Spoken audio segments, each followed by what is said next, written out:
kaigan. Ang dami pong aking wawalisin. Ayan po, nalalapit na ang pagiging sadyang naninilaw na po ang mga dahon. Ayan po,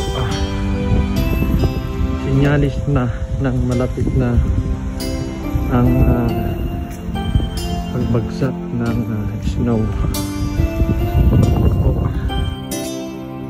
Kakalbo po yan, nakikita nyo, at yan po ay lahat ay kalbo na.